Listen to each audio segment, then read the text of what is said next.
ఇంకోటండి మరి తెలంగాణ తల్లి కాంగ్రెస్ తల్లి అని అనేసి మనకిప్పుడు విగ్రహాలు, ఫోటోలనేయి సోషల్ మీడియాలో బాగా పాపులర్ అవుతున్నాయి.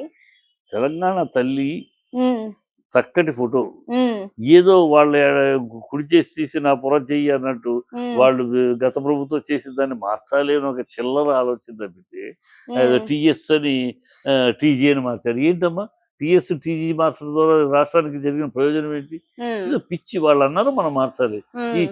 చిన్న పిల్లలు ఉంటారు కదా! హ్మ్. చిన్న పిల్లల్లాగా చిల్లర పనులు తప్పితే దీంట్లో తెలంగాణ తల్లి, హ్మ్. తెలంగాణ తల్లి అంటే ఎంత అందంగా ఉందో, తెలంగాణ అమ్మ అంటే ఎంత అందంగా ఉంది. హ్మ్. తెలంగాణ తల్లి అనే దాంట్లో ఒక ఘనం ఉంది, ఘనత ఉంది. హ్మ్. తెలంగాణ దేవత, ఆ తల్లి ఒక దేవత రూపంలో ఉంటూ హ్మ్. ఇంకా ఘనత.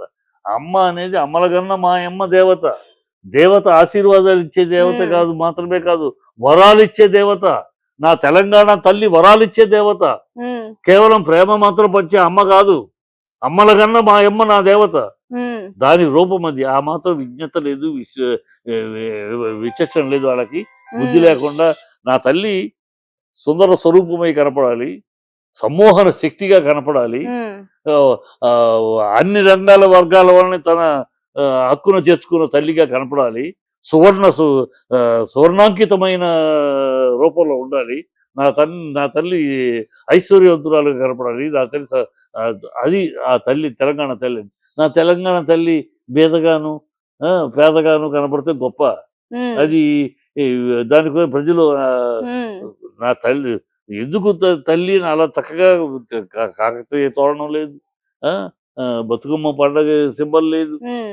అలంకరణ తెలంగాణలో మరి ముఖ్యంగా చేసుకునే పండగే బతుకమ్మ. మరిప్పుడు ఆ విగ్రహంలో బతుకమ్మనే తీసేశారు. దానిపై తీసేసాడు. మీ అభిప్రాయం అదే ఏంటసలు? కదా బుద్ధి, జ్ఞానం లేని ఏమాత్రం ఇంగిత జ్ఞానం, ఏమాత్రం సెన్స్ ఆఫ్ ఇది లేని ఒక దరిద్రపు ప్రభుత్వం, హ్మ్. విచక్షణారహితమైన ప్రభుత్వం ఇది.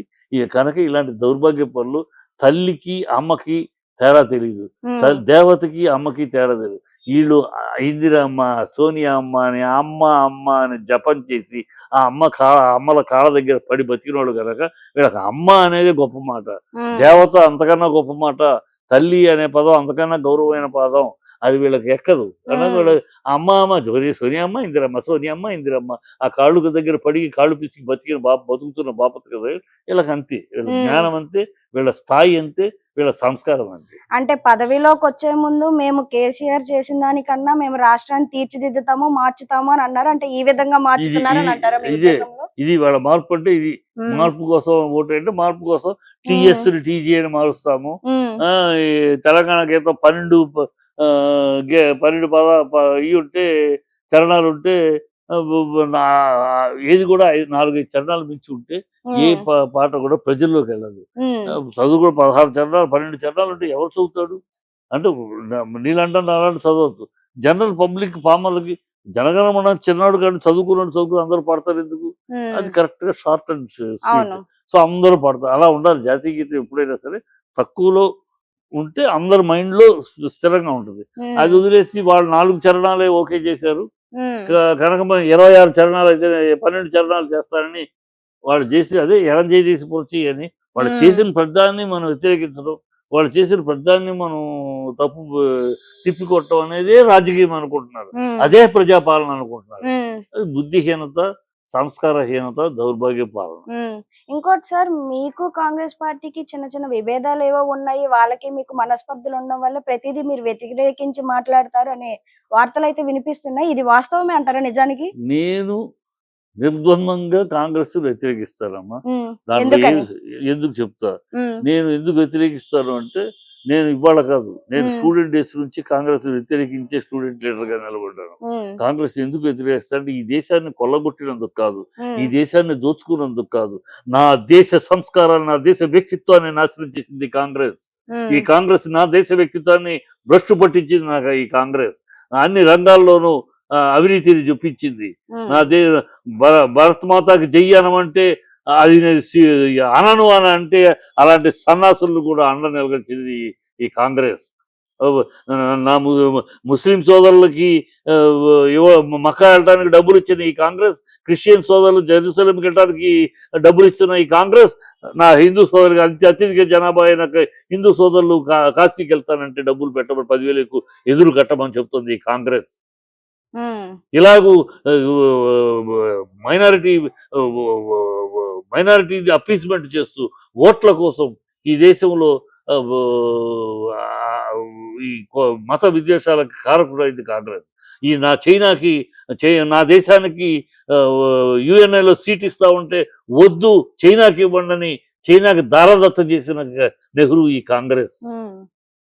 కాశ్మీర్లో చిచ్చు ఇప్పటికీ కాశ్మీర్లో రావణకాష్టలో రగలటానికి కారణం ఈ కాంగ్రెస్.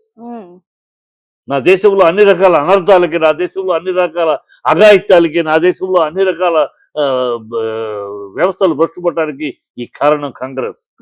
డబ్బులు దోచుకుంటే ఇవాళ కాకపోతే రేపైనా రాబడతాం, కానీ నా వ్యక్తిత్వాన్ని కోల్పోయింది. నా దేశం వ్యక్తిత్వాన్ని చంపేసింది ఈ కాంగ్రెస్.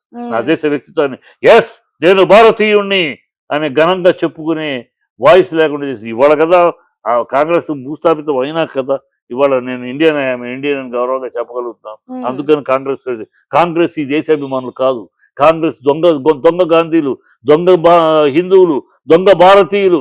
కాంగ్రెస్ భారతీయులే కాదు, వాళ్ళ నెహ్రూ ఫ్యామిలీ భారతీయులే కాదు. ఆఫ్ఘనిస్తాన్ నుంచి వచ్చిన ఆహే ఖాన్ అనే అతను తమ్ముడైన వాడు గంగాధర్ అనే పేరు మార్చుకుని కాశ్మీర్ దగ్గర నెహ్రా అనే కాలువ దగ్గర కాపురం పెట్టి నెహ్రూలుగా మారి దొంగ గాంధీలు.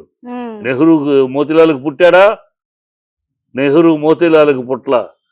మోతీలాల్ పెళ్లి చేసుకున్న ఒక లేడీ ఆల్రెడీ మోతీలాల్ ఎవరి దగ్గర అయితే పనిచేస్తున్నాడో లాయర్గా, అసిస్టెంట్గా, ఆ సీనియర్ లాయర్ చనిపోతే ఆయన రెండో భార్య అయిన అతన్ని మోతీలాల్ పెళ్లి చేసుకున్నాడు. ఆవిడ డబ్బున్నవాడు, సౌందర్యవతి, ఆవిడ పెళ్లి చేసుకున్నాడు.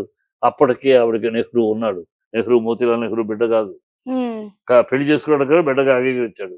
సోనియాగా ఇందిరాగాంధీ ఎవరు పెళ్లి చేసుకుంది? ఫిరోజ్ ఖాన్. ఫిరోజ్ ఖాన్ కిను ఇందిరా ప్రియదర్శిని. గాంధీ ఎక్కడిది? ఇందిరా ప్రియదర్శిని. ఫిరోజ్ ఖాన్ కి ఇందిరాకి పుట్టిన వాళ్ళు గాంధీలు ఎట్లా అవుతారు? గాంధీలు ఎట్టారు? ఫిరోజ్ ఖాన్ ఒక ముస్లిం, ఆఫ్ఘనిస్తాన్ ముస్లిం, పార్సీ. అతనికి పుట్టినవాడు గాంధీలు అవుతారా? గాంధీకి మీకు సంబంధం ఏముంది? గాంధీ బ్లడ్ కి మీకు ఏమైనా సంబంధం ఉందా? జనాల్ని మోసం చేసి, వంచన చేసి గాంధీని దేవుళ్ళ చూస్తున్నారు కనుక దేశంలో మీకు గాంధీలను తగిలించుకుని దొంగ గాంధీలుగా ఈ దేశాన్ని ఏలేరు. దౌర్భాగ్యం. అందుకని కాంగ్రెస్ వ్యతిరేకిస్తారు. కాంగ్రెస్ నా దేశ ప్రజల వ్యక్తిత్వాన్ని చంపేసింది. After all India, bloody India అనిపించింది ఈ కాంగ్రెస్ వాళ్ళ పాలనలో. వీళ్ళకి ఏనాడు దేశాన్ని దేశ సంస్కృతిని ప్రేమించరు, దేశాన్ని ప్రేమించరు, ఈ అత్యధిక ప్రజానీకాన్ని ప్రేమించరు.